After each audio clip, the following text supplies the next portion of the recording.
There's some gross misconceptions, stereotypes with respect to what post-apocalyptic clothing is, or at least what people envision it to be. I think a lot of it, if you think about it, I mean, the fashion industry has got their own take on it. We'll get into that in a second. They have, it's almost like they, even in movies too, to some degree, and movies make a little bit more sense because it's essentially like rags, worn out clothing in movies. I find it hilarious in the fashion industry. It's because they're trying to make fashion out of worn out clothing. These were basically Google image searches for post-apocalyptic clothing and SHTF clothing, and we see the stereotypical, military guys, some fashion industry stuff, which is it looks okay, but not very practical. Some very unusual stuff too. I'm not too sure what that is. Fashion stuff is that's just it, just fashion, and then we've got geeky representations of stereotypes that what people think. I'm not too sure what that is in the middle exactly. Kevin Costner, the mailman, which is somewhat an accurate representation. I know I'm not saying the man clothing specifically, but if you look at movies like The Road, excellent movie, by the way, there is some accurate portrayal to some extent.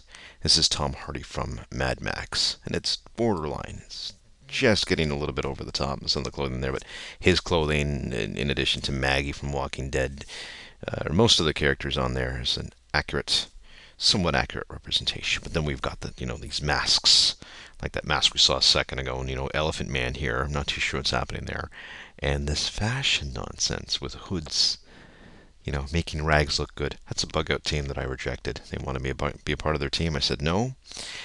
Resident Evil, glorified for the masses. So we can see the industry has got some preconceived notions of what post-apocalyptic fashion is, or what preppers would dress like. It seems to be sort of this gothic, worn-out clothing stereotype that they have in their minds. So I would typically, there's really only a few circumstances, a few different dress types that I would consider. This is one of them. I'm intentionally dressing down. This is a leather jacket. I've got my hair down. I mean, I just look like some punk that's ready to go to an Alice in Chains concert. This is done intentionally because it's all, doing this intentionally is a component of security. So I intentionally want to divert the psychology of other individuals that look at me to think that, I don't know what the hell I'm doing with respect to anything to do with prepared. I don't look like I have anything. I just look like some average punk guy, but even more so because I don't even have the proper jackets.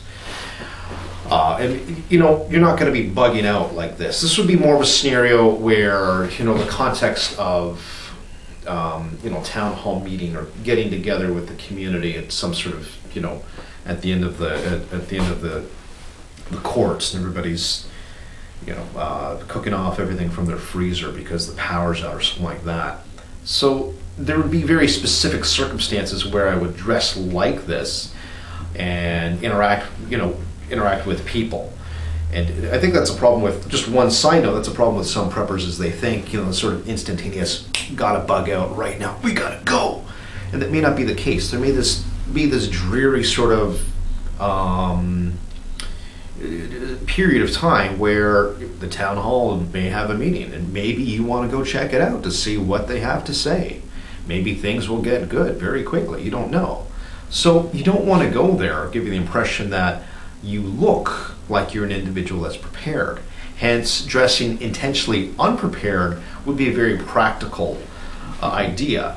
Now, another circumstance would be, situations like that, another circumstance where dressing is concerned is not to be overly eccentric like me with the long hair and, maybe a couple of skull rings and, this big leather jacket, is to go very neutral, very plain.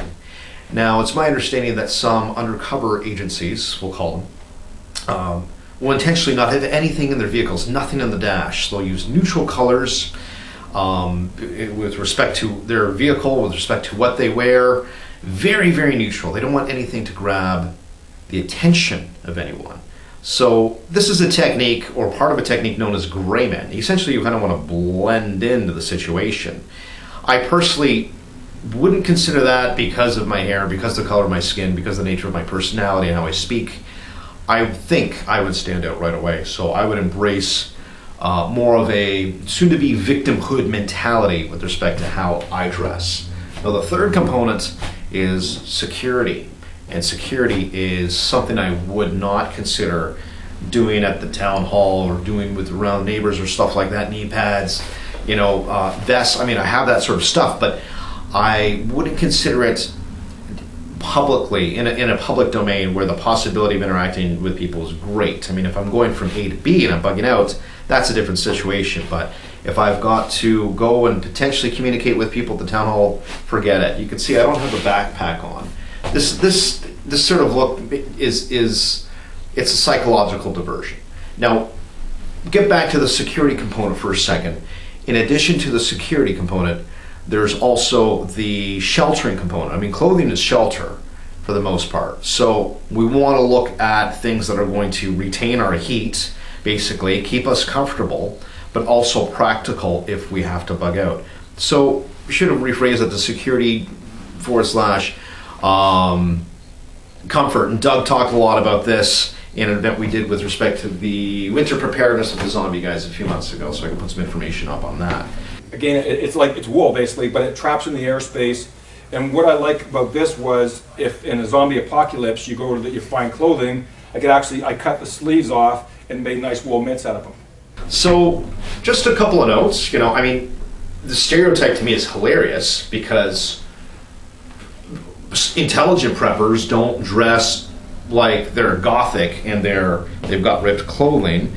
I suspect a lot of people would not dress like that intentionally, but after a period of time their clothing would look like some of that fashion stuff, because it's just worn out. I mean, if you're smart, you're going to intentionally use techniques like this to change the psychology of individuals. Well, not change, divert, make them think something else. But the reality is, if you're bugging out, majority of your gear with respect to what you wear, or at least what I would do, is going to be focused around security and sheltering.